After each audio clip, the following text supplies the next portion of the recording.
will be no partners for peace if they're consumed by humanitarian catastrophe and alienated by any perceived indifference to their plight. This is what binds us as human beings. I've seen images, too, of Palestinian children, young boys and girls, pulled from the wreckage of buildings.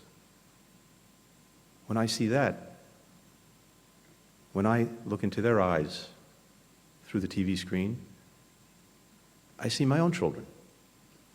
How can we not? Hamas doesn't care 1 second or 1 iota for the welfare, for the well-being of the Palestinian people. It cynically and monstrously uses them as human shields, putting its commanders and command posts, its weapons and ammunition, within or beneath residential buildings, schools, mosques, hospitals. But civilians should not suffer the consequences for its inhumanity and its brutality. We've provided Israel advice that only the best of friends can offer on how to minimize civilian deaths while still achieving its objectives of finding and finishing Hamas terrorists and their infrastructure of violence. Today, I spoke with Prime Minister Netanyahu and other senior officials about concrete steps to do that. President Biden has consistently stressed the need for Israel to operate according to international humanitarian law.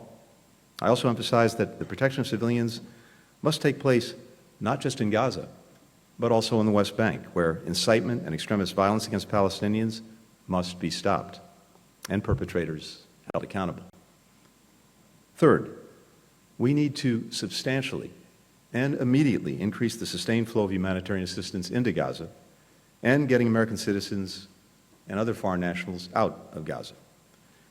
Since we reached agreement with Israel, Egypt, and the United Nations 2 weeks ago on mechanisms to enable humanitarian aid to begin reaching civilians in need, we have scaled up deliveries. We've gone from 0 to now over 100 trucks going into Gaza through the Rafah crossing every day. But this is still not enough. I spoke to Israeli leaders about tangible steps that can be taken to increase the sustained delivery of food, water, medicine, fuel, and other essential needs, while putting in place measures to prevent diversion by Hamas and other terrorist groups. We've identified mechanisms to enable fuel to reach hospitals and other needs in the south. Israel has raised appropriate concerns that we share, about Hamas's hoarding and siphoning of fuel in northern Gaza. Again, its cynicism knows no bounds, denying fuel itself that it has to hospitals and other places that desperately need it. In meetings with regional partners, I'll continue conversations about getting assistance to flow, including with help from the United Nations. Over the last several days, U.S. citizens, foreign nationals, and critically wounded Palestinian civilians have begun to transit out of Gaza. We expect more to leave over the coming days. Even as these people are able to exit Gaza, we remain relentlessly focused on securing the release of hostages, including American citizens. We discussed these ongoing efforts today. Our Deputy Special Representative for Hostage Affairs, Steve Gillen, who came with me on my first visit a couple of weeks ago, has remained here on the ground to help bring our people home and also to work with their families. We believe that each of these efforts would be facilitated by humanitarian pauses, by arrangements on the ground that increase security for civilians and permit the more effective and sustained delivery of humanitarian assistance.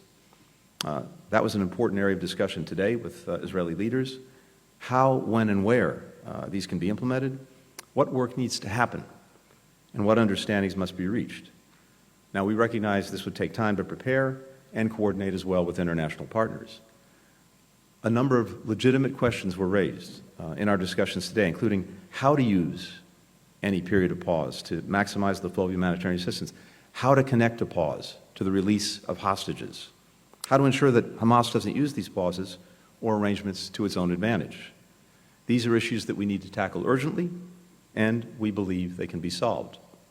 We've agreed to have our teams continue to discuss practical solutions. I've instructed our Special Envoy for Middle East Humanitarian Issues, David Satterfield, who's been doing remarkable work here over the last couple of weeks, to continue these discussions. Ultimately, we believe this can be a critical mechanism for protecting civilians while enabling Israel to achieve its objectives of defeating Hamas. Finally, and importantly, Even as we work toward progress on each of these urgent needs, we're focused on setting the conditions for a durable and sustainable peace and security.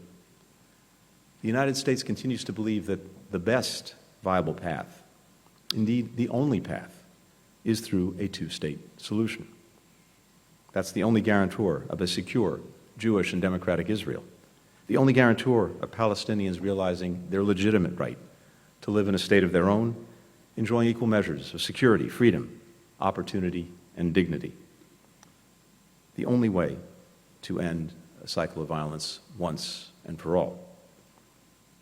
And it's precisely now, in the darkest moments, that we have to fight hardest to preserve a path of stability, of security, of opportunity, of integration, of prosperity, and of peace. Not tomorrow, not after the war, but today. Thank you.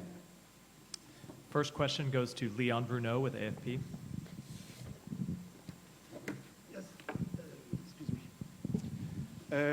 Hi, Léon Bruneau, Agence France-Presse. Thank you for doing this, Mr. Secretary. You mentioned it in your opening speech, of course, and yesterday also you said that it was urgent or concrete measures needed to be taken to ease the fate of Palestinians, civilians. What assurances did the Prime Minister, Benjamin Netanyahu, give you this morning in your talks? And also on the issue of humanitarian pauses that you say you have discussed, and I understand that you said you don't know where, how, and when, but could you give us a little bit more details on what you mean by that exactly? I mean, is it a stop bombings or what have you? Could you give us some details on that? And then last question very quickly. There was a strike yesterday on AFP's office in Gaza, where we have a continued live feed since the beginning of the conflict. Apparently a missile strike. There's serious damage to our office there. I'd like your thoughts on that, please. Great, Leon. Thank you very much. A few things in response. First, when it comes overall to humanitarian assistance, the Israeli government is committed to providing that assistance or enabling that assistance, more accurately, to get to people in Gaza. And as I said, just over the last 2 weeks, we've gone from nothing getting in through the Rafah Gate to now, I think just today, over 100 trucks. And as I said, that's significant progress in the space of a couple of weeks, but it's also insufficient. And there's a recognition not only by us of that fact, but also by the Israeli government, as well as our Egyptian partners, as well as the United Nations. So we are looking at very concrete, practical ways to widen the aperture, to significantly increase the assistance that's getting in, the food, the medicine, the water, fuel, other critical needs for people who, through no fault of their own, are in desperate need. And we had a good conversation about that today. Again, Ambassador Satterfield, who's here, is working on this every single day. But I'm confident, based on the conversations we had, that you'll see a further increase in the assistance that's getting in to people who need it. With regard to humanitarian pauses, again, we see this as a way of further facilitating the ability to get assistance in, to make sure that the resources are in place as well to absorb the assistance coming in, to make sure that it gets to the people who need it. We see it as a way also, and very importantly, of creating a better environment in which hostages can be released. And this is a very important piece.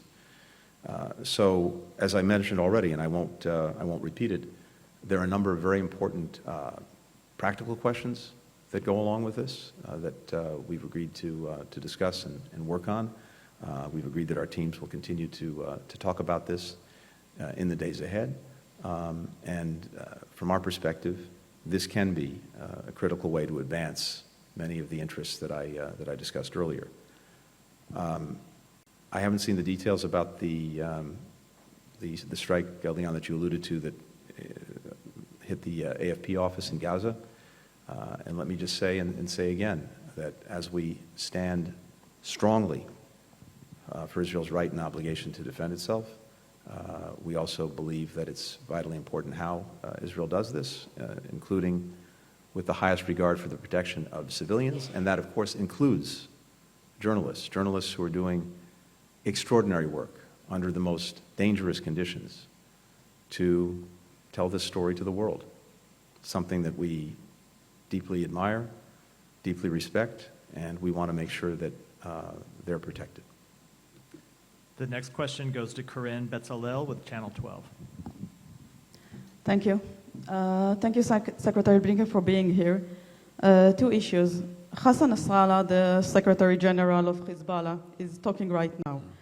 If following his speech or his remark, another front will open in the north, will the U.S. actually use its firepower in the region, not only to deter, but also to destroy, target in Lebanon, or if needed in Iran?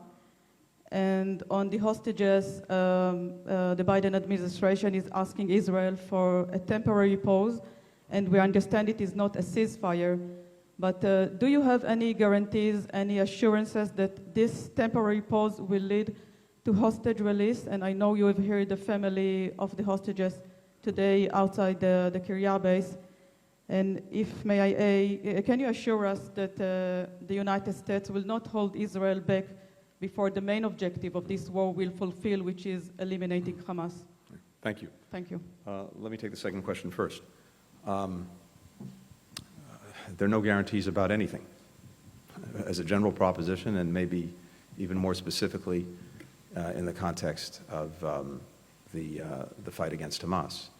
But we are absolutely focused on getting hostages back and getting them back to their families in safety. And we believe that, among other things, a humanitarian pause could help that effort, could facilitate it. It's one of the reasons why we're focused on it. But regardless, our determination to get people back is manifested every single day in our efforts to do just that. And as I've said, and said repeatedly, and as President Biden has said and said repeatedly, we stand strongly with and behind Israel in its right and obligation to defend itself, defend its people, and take the steps necessary to try to ensure that this never happens again. Nothing has changed, and that won't change. With regard to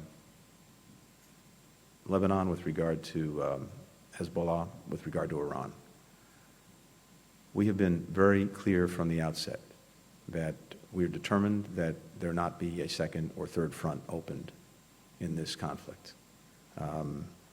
President Biden said on day one to anyone thinking of opening a second front, taking advantage of the situation, don't. And we backed up those words, not only with work that we've done with many partners in the region to reinforce that message, but with practical deeds, including the deployment of 2 aircraft carriers battle groups to the region, including with action that we've taken, for example, against missiles coming from Yemen in the direction of Israel, shooting them down, including as well with strikes that we took in response to multiple attacks on our personnel in Iraq and Syria who were there, as I said earlier, to try to prevent a resurgence in the region of ISIL, of Daesh. We remain absolutely determined in that effort, and I'm not going to get into hypothetical situations, but all I can say is we're committed to deterring aggression from any part, and we'll take steps necessary to deal with it. For the next question, Vivian Salama with the Wall Street Journal. Mr. Secretary, thank you, as always, for bringing us along with you in your travels. Before we left D.C., you stressed that the U.S. was discussing with Israel the current conflict, and you added, we will also be focusing on the day after. Can you talk a little bit about what that looks like? In particular, what is being done to ensure that whatever does come after doesn't spin into potentially short or long-term occupation?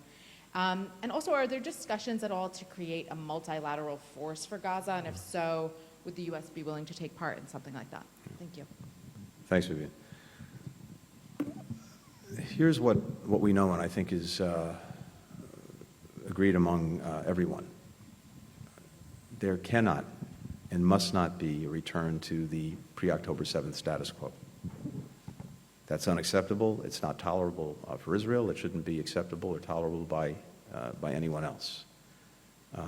And that means that the idea of Hamas remaining responsible for governance, such as it was, and security, and posing an ongoing and enduring threat to Israel and its citizens is unacceptable. So that's one thing we know. We also know that Israel cannot reassume control and responsibility for Gaza. And it's important to note that Israel has made clear it has no intention or desire to do that. So within those parameters, we are and will continue to have discussions with partners throughout the region and well beyond about what should follow once Hamas is defeated. There are a number of possibilities, permutations, but it's really premature to get into any detail about that. As important is putting this into a bigger picture, a bigger vision of how we achieve enduring and lasting peace and security in the region. And as I said earlier, the United States is convinced, we have been for some time, and I think we're only reinforced in that conviction since October 7th, that the best path, maybe even the only path, as I said, is through two states for two peoples. Again, that is the only way to ensure lasting security for a Jewish and democratic Israel, the only way to ensure that the Palestinians achieve their legitimate aspirations for a state of their own.